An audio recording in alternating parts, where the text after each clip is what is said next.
Well, let's start off with this. I'm talking with the cast and crew of Superior. I'm going to go ahead and let them introduce themselves so we would know who they are. Hi, I'm Edd Benda. I'm the writer-director and one of the producers of Superior. I'm Alex Bell. I'm a producer and the cinematographer for Superior. I'm Thatcher Robinson. I play Charlie in Superior. And I'm acclaimed hip-hop artist Macklemore. I'm just kidding. I'm Paul Stanko, and I play Derek in the film. I kind of look like him. So Superior is an interesting movie. It's basically like a what? How do you describe it? Like a friendship movie, right? So where did the idea came from for Superior? So the Superior kind of story, the origin of it was inspired by my Uncle Carl and his best friend and cousin Dudza, who in 1971 woke up one day and decided to go on a 1,300-mile bike ride around Lake Superior. And I was so fascinated by not only that journey, but just kind of the time period when that was possible, when that kind of adventure was possible. And so what Superior became was inspired by their journey, and then it was more of a patchwork quilt of my dad and all of his brothers and a lot of their kind of stories from their childhood. And this became the opportunity to kind of share those. Now let's talk about the setting of Superior. Was the bike ride around Superior? You want to recreated that, or you just wanted to do something around Lake Superior? I mean, I could have chosen 1,000 different lakes that were much smaller. It was important to film on location around Lake Superior. Lake Superior is the largest freshwater lake in North America, and it really it's hard to describe what that means, but when you see it, it has an impact. It is massive. It is relentless. It looks like an ocean. It really does. You can't see the other side of Lake Superior, just like an ocean, and it really makes you feel small, and kind of that power in that reality, and kind of the world that's around it was very important for us to capture.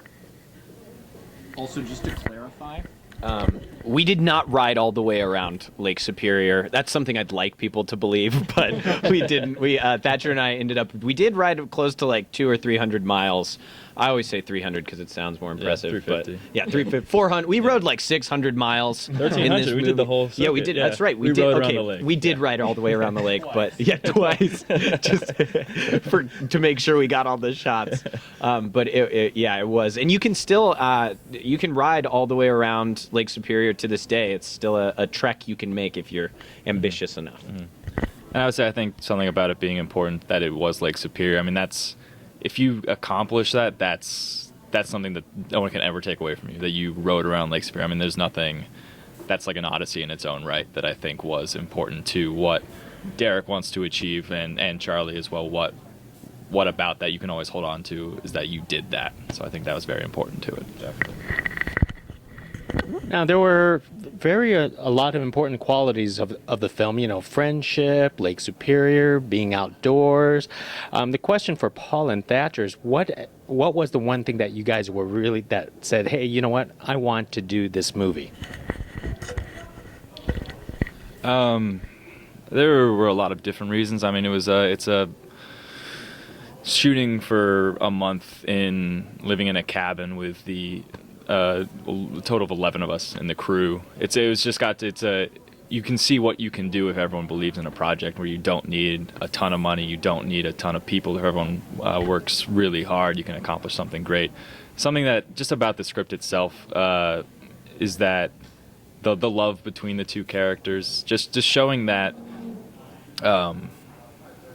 that you shouldn't be afraid to really love someone. Like, just it's never, loving other people is kind of one of the best things you can do almost, and not to be afraid of that, and not to, I don't know, shy away from that it's okay. I think that was something that showing this relationship and that I'm getting lost in my words here. Fraternity, yeah, like brotherhood. No matter the relationship, that's important. That's important to have that type of person in your life.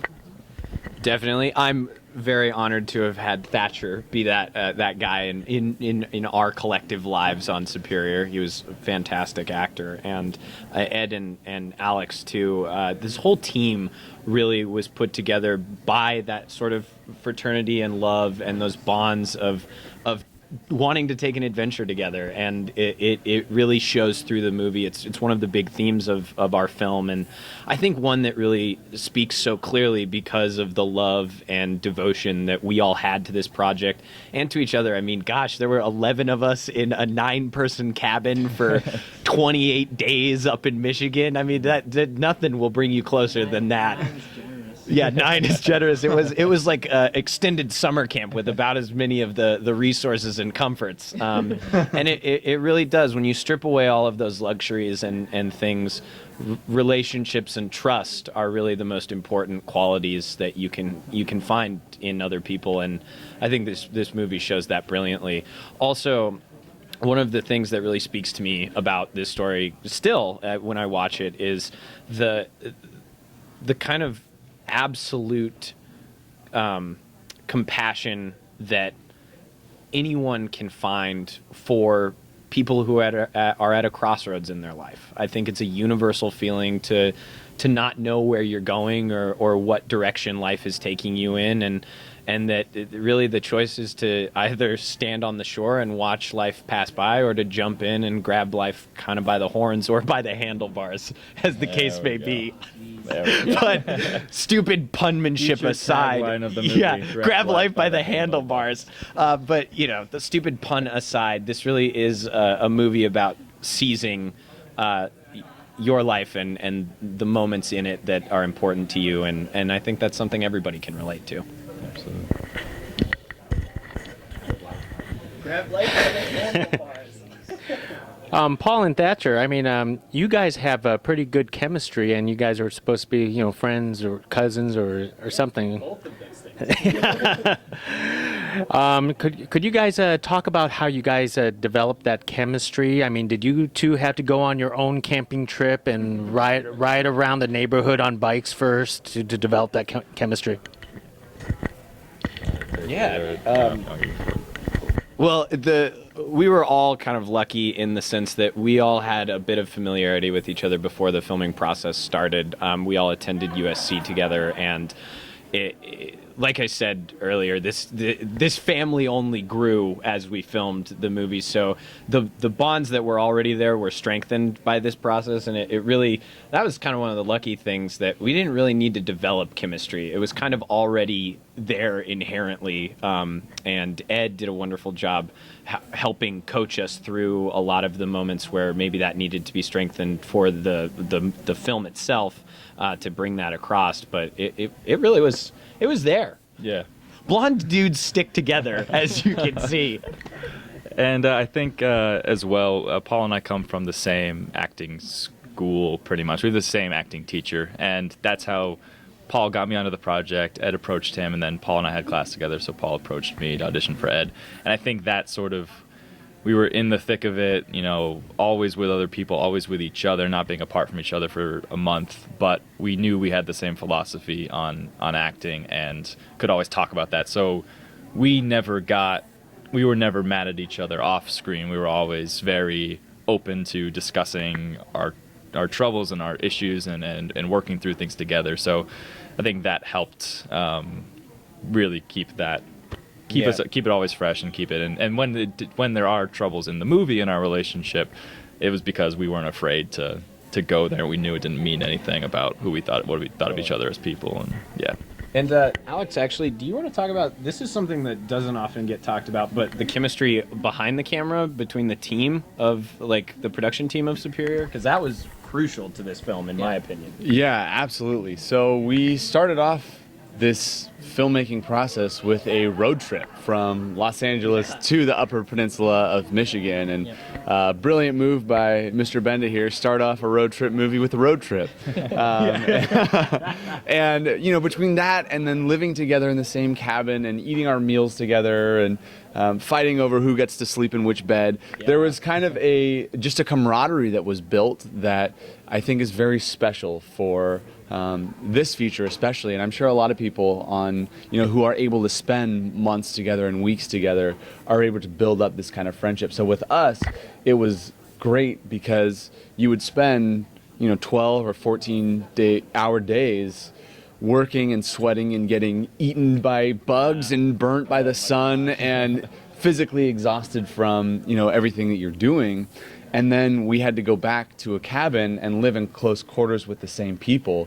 And it was such a relief that our team together we meshed very well. And instead of going back to a cabin and wanting to rip each other's heads off, we went back to a cabin and got to hang out with some of our best friends. So the word family has been thrown out quite a lot, and both on set and off set, it was such a great experience to be able to work with 10 other of what I consider now my best friends and family, and that made, I think I can say that helped both on screen and off screen. I think when you watch this film, you can really see that there was a cohesive group of filmmakers creating it in every department. So it went way above and beyond what I thought a feature ever could from a crew standpoint. Yeah, absolutely. One great quality about the film was the authenticity of the late 1960s. I mean, you guys tried to nail it down, especially with the costumes and all this kind of stuff. Could you talk more about trying to get that, that 1960s feel? And for the two actors, did you guys have to wear that same shorts for like weeks on weeks? I mean, I felt torturous watching that. Well, I'll start with more kind of what it meant to make a period film, and then I'll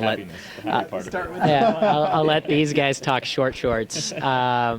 So it was daunting to take on a period film. I think it was no small task, and we probably may have bit off a little bit more than we could chew, but we gnawed at it long enough that, and we involved the right people. I have to give a massive amount of credit to Monique Thomas, our production designer and our costume designer.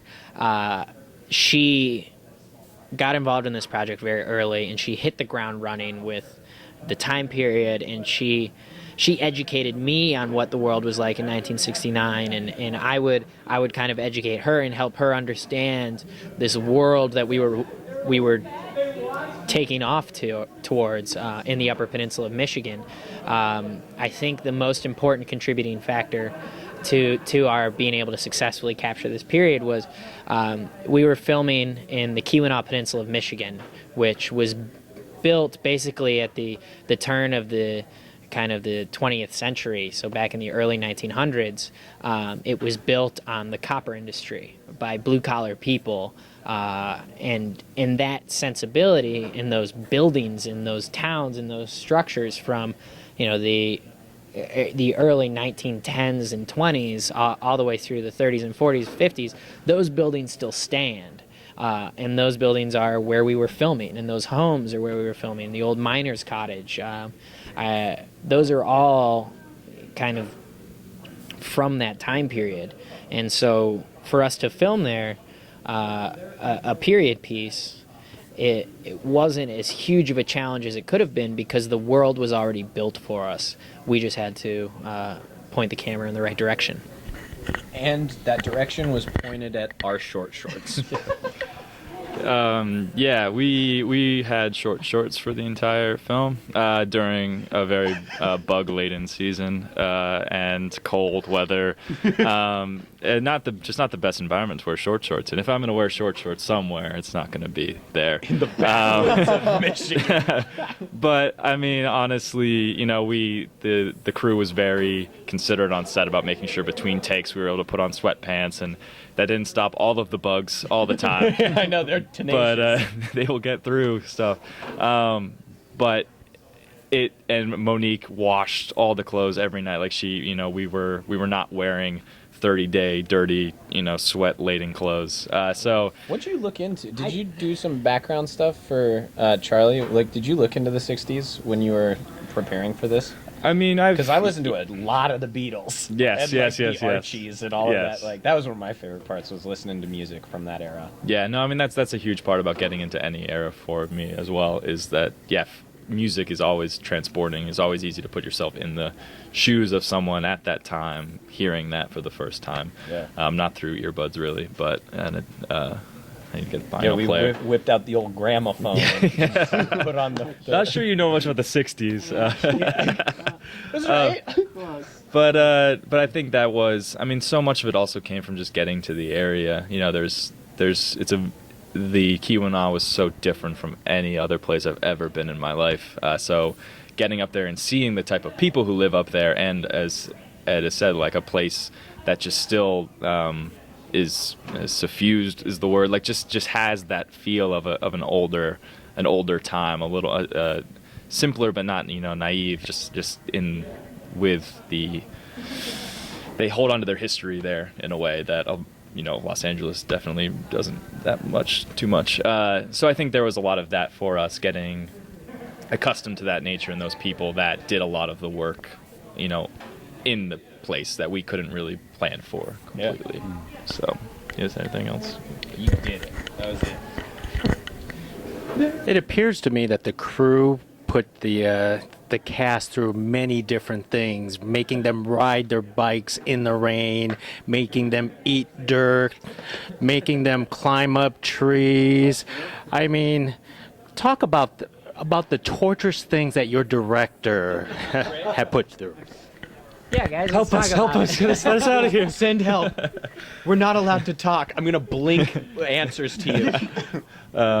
Do you just want to start? Yeah, sure. I honestly, it was all the joyful suffering that forges you into a better person. Really, like it's like I honestly like playing sports. It's the work that you put in, and the sweat and the toil and the pain. For the little amounts of those things that there were in a mostly wonderful and exciting and exhilarating shoot, those things all contributed to making the movie better for me. And really, there was never a point where the torture was too unbearable. And also, please keep in mind too that these guys, everything we did, they pretty much experienced too. I mean, I'll never forget Edd Benda. We were to do a scene. There's a scene where we're riding in the rain, and it's pouring, it's drenching us. It's a very low point in our journey where we're both kind of thinking, why did we do this? We should turn back. We shouldn't have come this far. We're in the middle of pouring rain, and to create that effect, they had to dump water on us before every take, and it was like in the 40s or 50s. It was cold, and so we're in front of the camera, drenched in water. Edd Benda's behind the camera, dumping water on himself so that we don't have to suffer through that alone. So that's every ounce of hardship we all shouldered as a team, and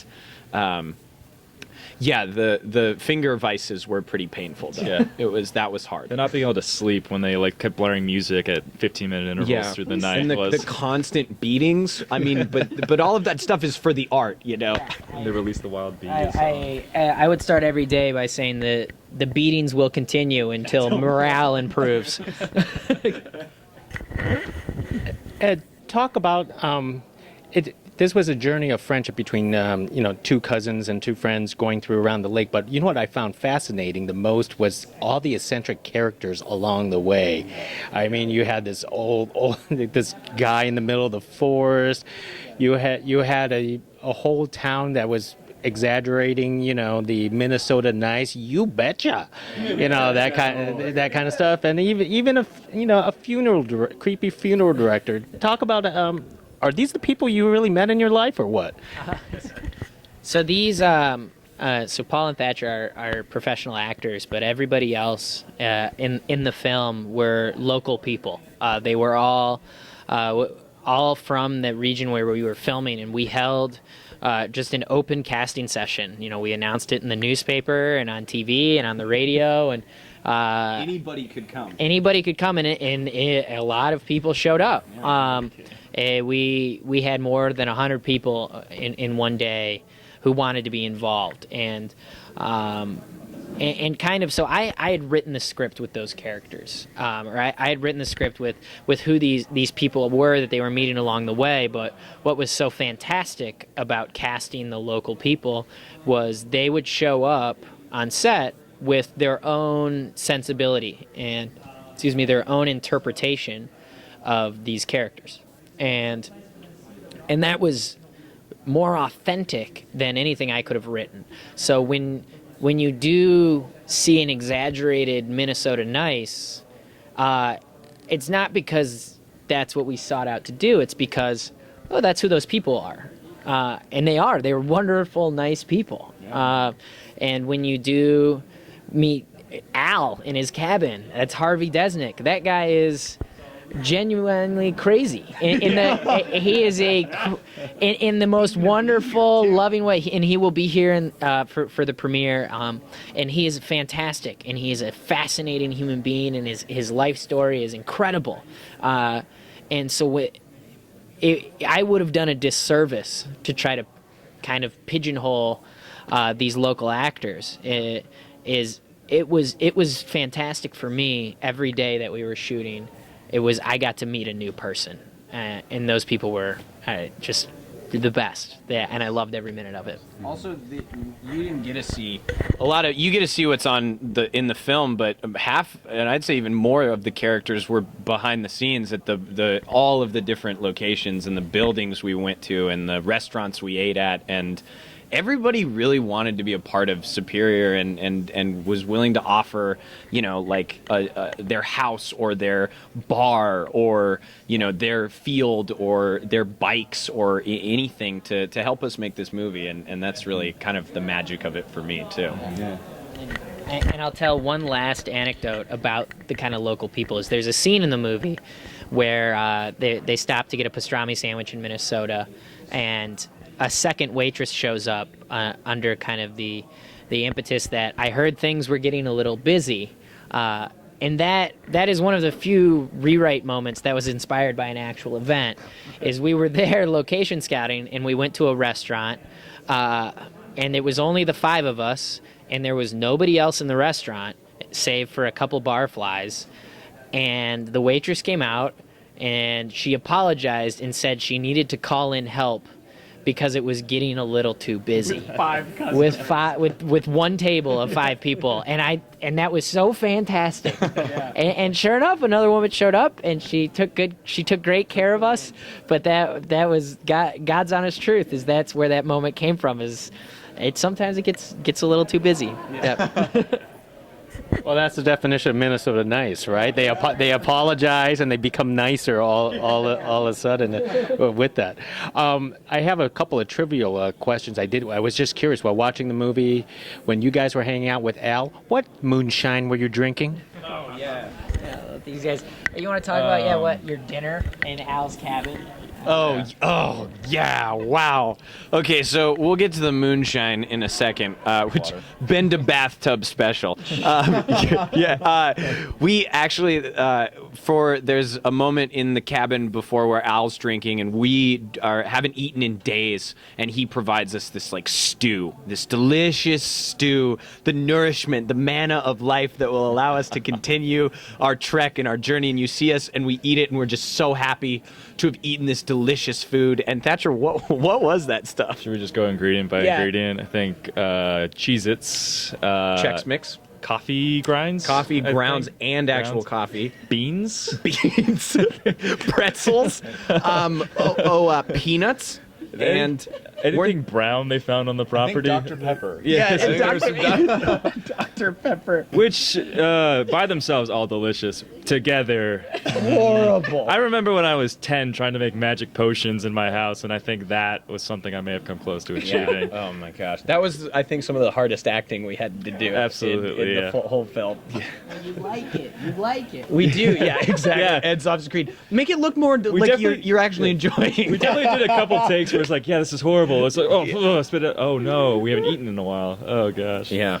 But One of the real delicacies we did eat that was 100% authentic was the pasties. Yes. yes. That's a scene by the campfire. And Alex, did you get to judge Pasty Fest, or was? I was a judge. Yeah, you guys got to talk about pasties. Oh well, we'll talk briefly. One of the local delicacies up there is a pasty, which is kind of like a calzone, but it's got roast beef, carrots, onions, and it's up there. It was a big thing that they ate in Copper Mines. So every year they have the International Pasty Festival, for which I, as well as a couple other crew members, got to be judges. Yeah. We were on the panel, and so we ate so many of those, and it was just starch. But that's a local delicacy. So if you find yourself up there, this is the tourism commercial. If you find yourself in the UP, you certainly need to try an authentic pasty. Yes.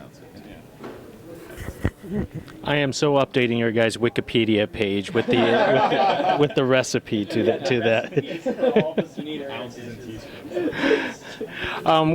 Which one of you guys actually sat in the funeral casket? How did that feel? God forbid I would ever have that chance. Someday we all will. Gig. Someday we all will. Not as comfortable as I thought. I don't know why I thought it was comfortable, but because it doesn't need to be a morbid turn. But yeah, I mean, it was interesting to think about that we were in, and we were both lying in a coffin. And those are real coffins. That's the other thing. It's an too. actual funeral home. Not a bit of Superior the movie is not authentic. Those coffins are real coffins in a real funeral home that will inevitably be used by real dead people. Yes. And hopefully not us. So I think that was Second-hand caskets. Second casket. See, that Wikipedia page is going to get longer now. Anyways, I'm going to start wrapping this up. Could you guys talk about any of your guys' future projects? I understand, Ed, this is your first directing movie, and would you like to do this again? You're going to put yourself through this again? So this is my debut feature as a writer and a director, and I've loved every minute of it. And Alex Bell and I have had the good fortune to work together for a while now, and collaborating on this first feature film. And we have a few projects that we're developing, none of which are far enough down the pipeline to really speak about in any great length. But we look forward to doing this again. This is not the last film. This is really just the first film, and we're very excited. Yeah, like Ed said, Ed and I have poured a lot of our heart and soul into Superior, and continue to do that through Dances with Films and wherever it takes us beyond. And we're looking forward to doing this again. We don't know when, we don't know where, but we're very confident that it will happen. So we're looking forward to it, and hopefully you are too. I have about like a one-day part in a feature in August, and then some other stuff maybe down the line. Again, too early to really talk about. But I feel my main goal right now is to keep taking class and keep getting better as an actor. And I feel like you can always be doing that if any actor is watching. I just think that it's something to never forget, that it's you may not be cast in anything, but you can always be working in some way, and there's really no reason to ever stop. And Thatcher's incredibly modest, but he also knocks it out of the park in a film called The Toy Soldiers, which premiered at Dances with Films last year, correct? Yes. And is available for you to watch if you want to see him just acting his pants off, not literally, but he's fantastic in that film as well. Yeah, exactly. Save that for Superior. And I am Remus Lupin in a Harry Potter fan franchise called Severus Snape and the Marauders that's coming out in October, tentatively. And I also have a web series called Dick Hopper Private Eye. You can see it right now online at www.dickhopper.com. That's a real website.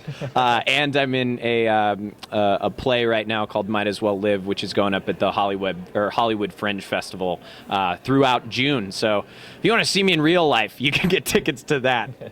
But yeah, moving and shaking, the Superior team. And, just hypothetically, if Superior was going to get a sequel where they are going to, do another adventure, what would they do? My idea was that they would canoe around Lake Superior. I think our production insurance company would certainly have conniptions if we threw them in a canoe out on the water. I think, while not a direct sequel to Superior, it's certainly something we've discussed, is doing a Great Lakes series. Is all 5 Great Lakes, are in the Midwest and kind of Pennsylvania, where I also lived briefly, and they all have kind of mystery and awesomeness. There's Niagara Falls, and there's, of course, Lake Michigan, and kind of the stories of the birth of Chicago, and of course the massive Huron that borders Michigan with Ontario. There are a lot of rich stories in the Great Lakes region that are really deserve to be told. So I would love to take an adventure and do 4 more films of the Great Lakes series. About this. Our vision for a sequel is pretty much just taking Derek and Charlie and transporting them to different countries and different times throughout history. So you can just go to any body of water at any time. Anywhere. Like the Rhine River in Germany. We'd be 2 German boys. 2 German boys riding bikes. You can go to the Euphrates River in Egypt. Right. 2 young Egyptian. The Tigris. Egyptian men Mesopotamians. trying to get out of Egypt. Biblical Just say possibilities. there's a number. There's so much unlimited, water you can ride around in this Yes. in the world. So we're saying if anyone's out there who wants to see these made, talk to Ed. I'm sure he would love to do a sequel of some. Take our ideas and we'll write with you. We'll really give you. Yeah. There's a reason I hesitate to hand a microphone. But thanks, King. Time machine bicycles. That's where we go. Ed, I hope that you're certainly taking notes.